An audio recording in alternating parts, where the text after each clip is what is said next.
sides, just raise your hand, we'll get you the mic. We'll start with JP in the second row. Question for you, Mike. You guys saw the Dodgers very early this season, came out running, had a lot of success. And I'm wondering how intentional it was on your part going into this season to put together a team that could just steal bases and use that as a vehicle for success. I've been asked this question a lot. The majority of the players that fit the mold that you're talking about came up through our system. We drafted them 4 or 5 years ago.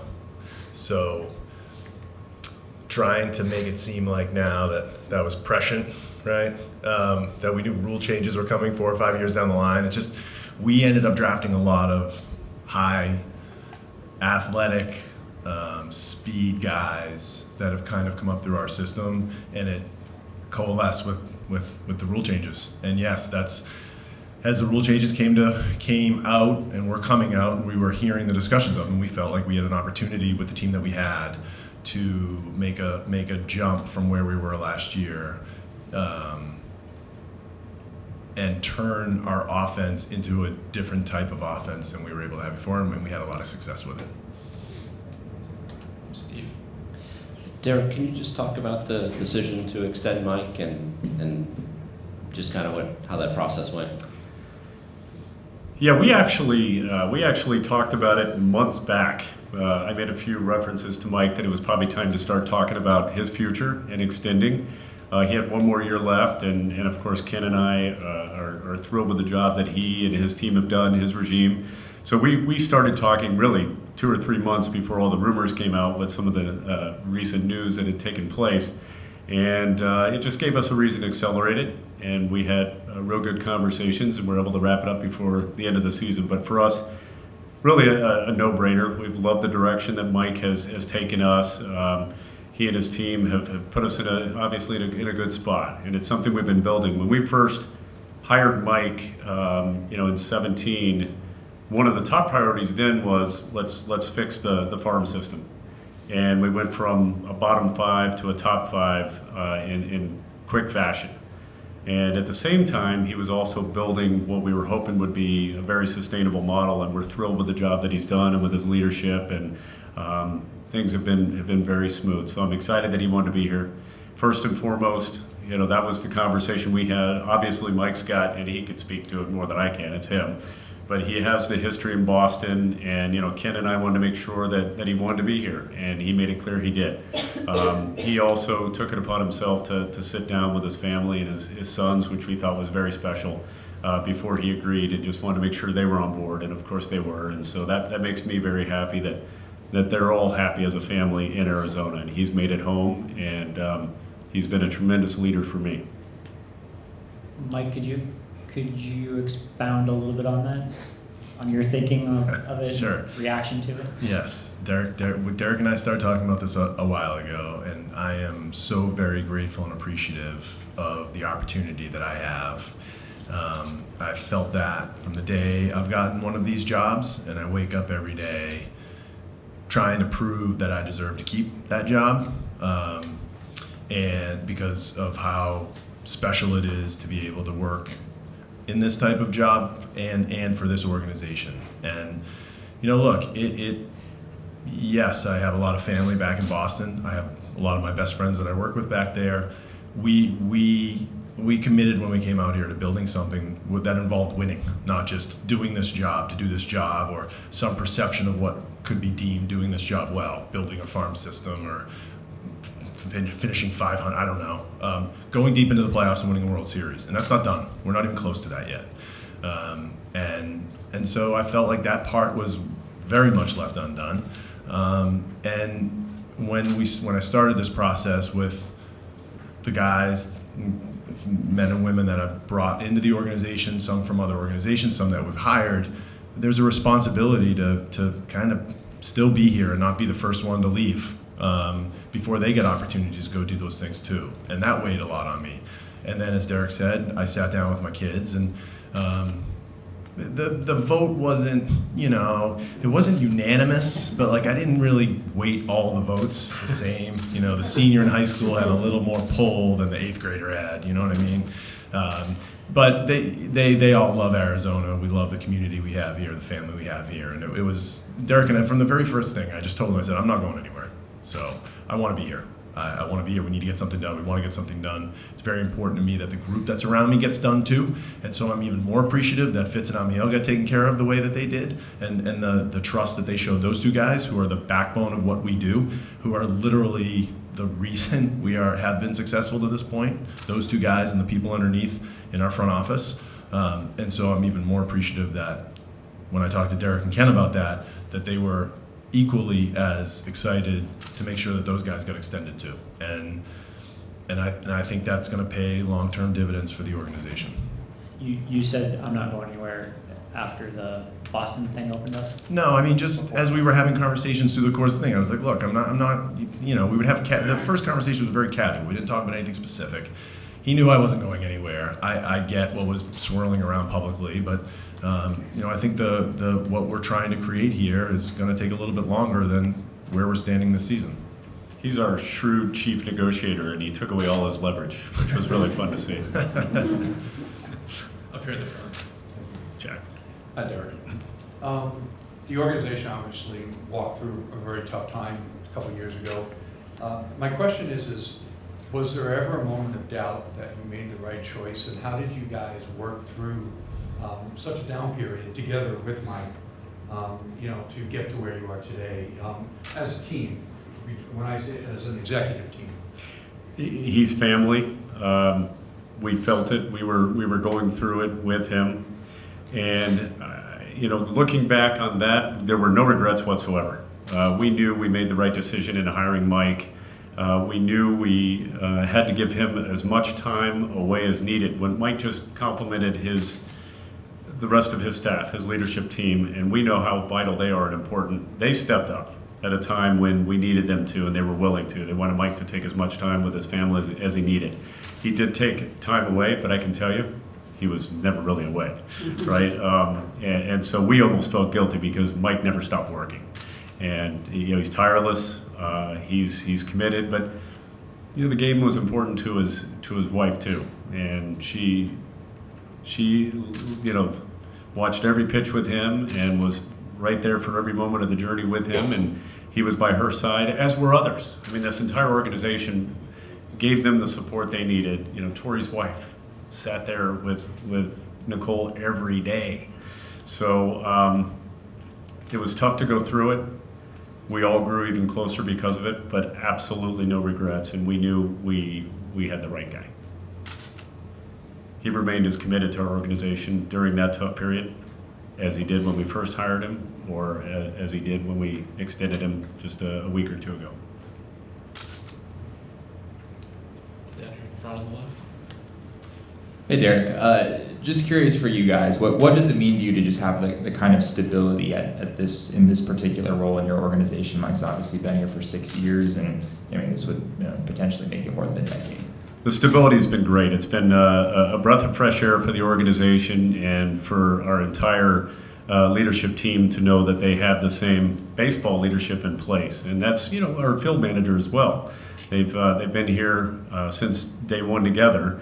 And for me, and Ken and I talk about it, we wanted to create that sense of stability. And with what we are trying to build and hopefully have a sustainable model, we need that. It doesn't make sense to continue making changes when you like the direction where you're heading. And we certainly like the prospects that we have in the organization. We like the results we've had the last couple of years. I mean, this is a team that 2 years ago, I don't have to remind everybody, but lost 110 games. And for a dramatic turnaround, a quick turnaround, it's because of their vision and because of their creativity and their expertise. But I'm thrilled, and that stability, that's the right word. It is stability, and I'm excited that we have stability in this organization on the baseball side. We always have on the business side. We have people who have been here from day one as well, where we just celebrated those that have been here 25 years during our anniversary, but we have so many folks in our organization who are vice presidents who started as interns or started as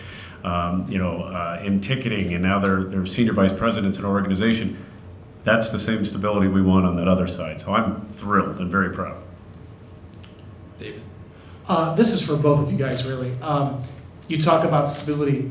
When you go through a season like you guys went through a couple years ago, how tempting can it be to make changes for perception or whatever it might be, but instead of staying the course and then getting the results that you've gotten now?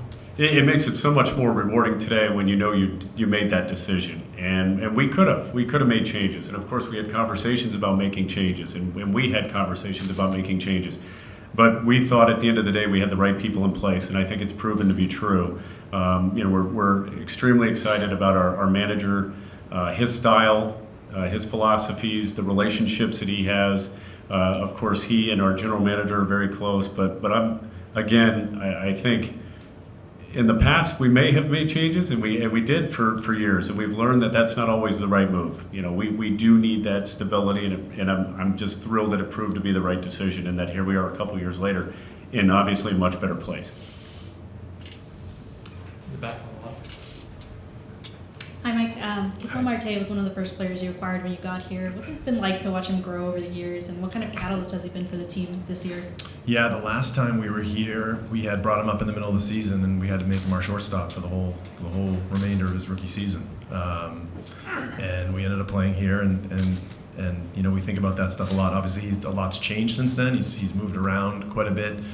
I think it was the first trade we made. It was obviously a fairly significant trade right around Thanksgiving, I think of 2016. And at the time we thought we were getting a really good hitter, young athletic kid that was going to play shortstop for us. And we've watched him grow and mature into a middle of the order hitter and our second baseman. And you can see at the top of the lineup with Corbin and Ketel, like, what they did in that Milwaukee series is what we're capable of doing offensively, and hopeful that that's going to continue now into the rest of the postseason. AJ in the back row. Mike, this bullpen wasn't exactly this bullpen months ago. How did it all kind of come together, and is this what you envisioned, or kind of how did it all play out? Was anybody's bullpen ever this bullpen 6 months ago? Right? It's crazy. Yeah, we talk about that stuff all the time. It is the most difficult thing to do in this game, in my opinion, is putting a bullpen together, keeping that bullpen healthy, having them be able to go out and throw 60, 70 games at a very high level. This organization, the one we're playing against, has done it pretty consistently. It's probably rooted in a lot of their success, the way they've been able to do that over and over and over again. It's a model that we're kind of striving after a little bit. Kevin Ginkel's been with us for a long time, but really started to take steps in the second half and solidified the eighth inning. And then getting Ryan Thompson was certainly something that we were very fortunate to be able to do at that time. It's a little bit of a, non-typical transactional type thing where he was released and we were able to sign him as a free agent. And then when we acquired Paul, we had talked about not having a closer for a couple of years now. That was my fault. We tried to piece it together in various ways. When we did acquire that closer, when we got him, I think what it did by pushing everybody a little bit forward was kind of settled everybody into roles and allowed for stability to happen behind that. So I think it really started around the trading deadline, but we started to really see people emerge from there. And then, calling up Andrew Saalfrank and having him make his postseason debut with bases loaded and one out on the road. Not exactly how you probably want to draw it up for a young kid, but Torrey fired him in there, and he's been nailed since we've gotten him too, brought him up. And so now this bullpen has become a strength of our team, for sure. And we saw that in the Milwaukee series, but we really saw that from the trading deadline on. JP. Derrick, you were around 10 years ago, the anniversary of the pool celebration at Chase Field. In the event the Dodgers are celebrating something in a few days, is there a protocol for preventing such a celebration from taking place again? No, it's the rivalry was strong and thriving then, which is a good thing. I think it's looking back, and it's all in good fun, and it's a completely different group of guys here, on the other side as well. It's just, this place is special to me. I've got a history here. I grew up a Dodger fan, always wanted to work for the Dodgers, was fortunate enough to be able to do that, and to go from Vero Beach to LA and to work for so many different ownership groups here, including the O'Malleys. This place will always have a special spot in my heart. So it is all in good fun.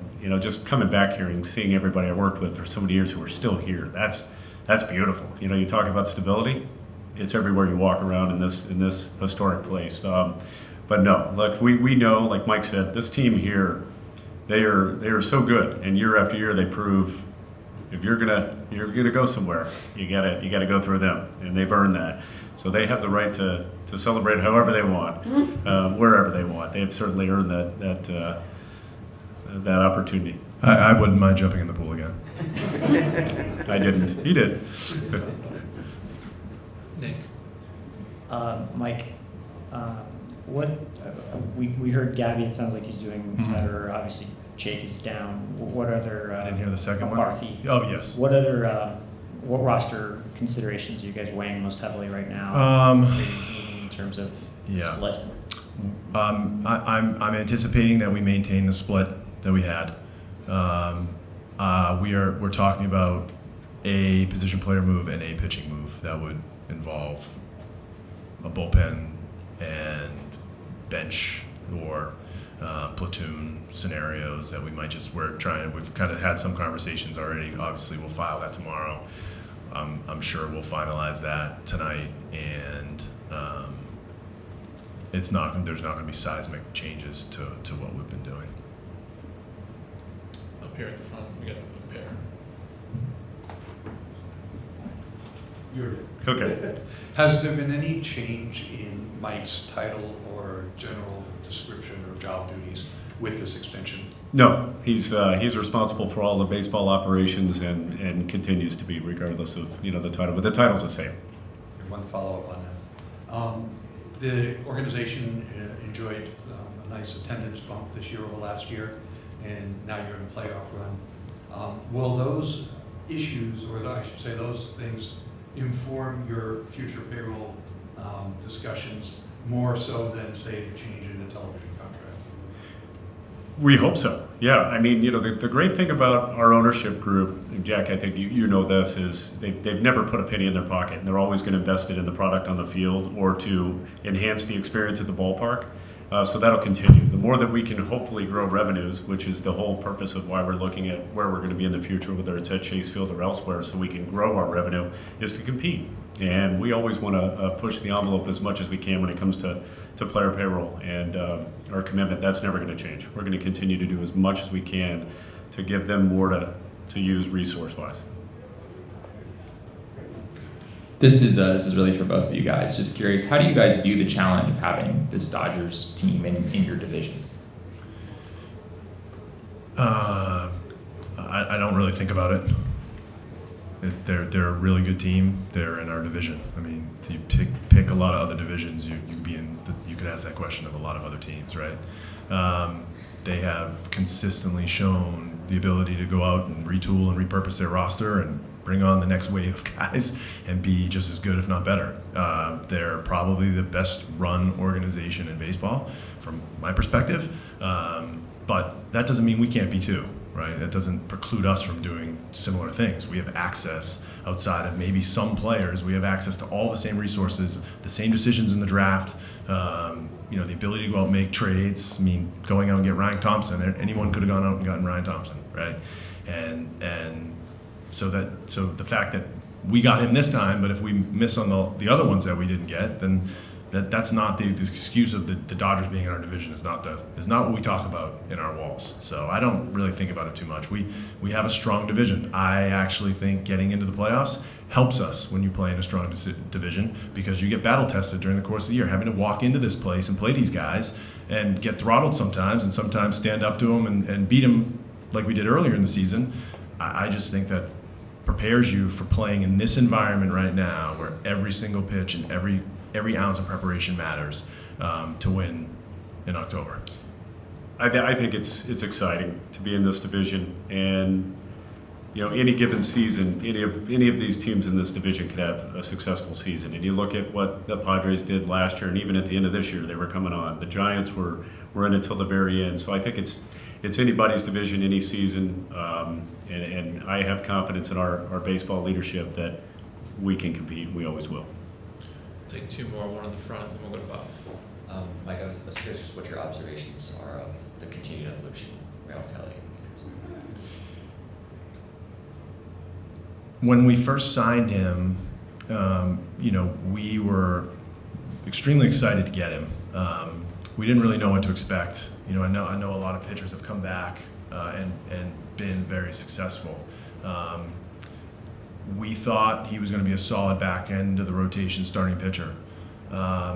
What we've seen with the emergence of his ability to command his stuff, throw multiple pitches, not just rely on extreme velocity, is kind of the old school way of pitching in a lot of ways, and he embodies that to me. And as he's gotten older, he's gotten better, and every year I think this is probably going to end up being his best season. I'm guessing he's going to get Cy Young votes. I'd guess given the year that he had. He and Zach at the top of our rotation are one of the main reasons we're here. Bob. For Derrick and Mike, what you guys have done the last 2 years, what the Orioles have done, the Reds almost made the playoffs. What does this mean for the industry? And you had a lot of guys reach out from other teams, giving them hope. Yeah, we hear from a lot of different. I think when you're the small market, mid market team, like the team that lost 110 games, I think the rest of the league kind of roots for you a little bit more so maybe than the teams that are there every single year. So you get a lot of those types of messages from our folks around baseball, at least in our positions. I think what we saw this year was probably the most end-to-end competitive season that baseball's had in a while. Like, there were a lot of teams like us in our situation. I mean, the wild card's going right down until the end. The amount of teams that were competing, I think that's only going to continue going into the offseason. I think you're going to see almost every single team going out there with a chance to win. I think watching what we've done, what the Rangers did, what the Orioles did, we didn't do it with a lot of mass changes. I mean, we started playing better baseball. We started making some smarter decisions, but we started playing better baseball. And having the extra wild card was a huge separator for us. A couple of years ago, we won 85 games in 19. We didn't make the playoffs. Now we won 84 games and we made the playoffs. I mean, that carrot is now going to be out there for so many more clubs, and I think it's great for the game. Yeah, Bob, I think I'm excited for our fans because you have a narrative, you tell the story for a couple of years saying, we're proud of our draft picks, we're proud of the moves that they've made, and just trust us. Wait till you see this Corbin Carroll play. Wait till you see Jordan Lawler, Brandon Pfaadt, Ryan Nelson, Kyle Nelson, Gabby Moreno. And the fans need to see that it's real. And they have seen that at the end of last year and into this year, the momentum that we created last year to say we do have this exciting brand. Mike talked about the style of play, the young players, the athleticism, the speed. And I think the changes, and I applaud Major League Baseball and the Commissioner's Office for the changes that we had in the rules, but it sort of favored our style of play as well. And I think you're seeing that throughout baseball. There's an exciting brand right now in baseball, and the teams that are turning the page and making that next step are showing the same sort of style with the speed and athleticism and youth. I think it's been a lot of fun for our fans to experience it, and I'm thrilled for them. All right, Derrick, Mike, thanks for coming down. Good luck this week. Thank you, guys. Thank you.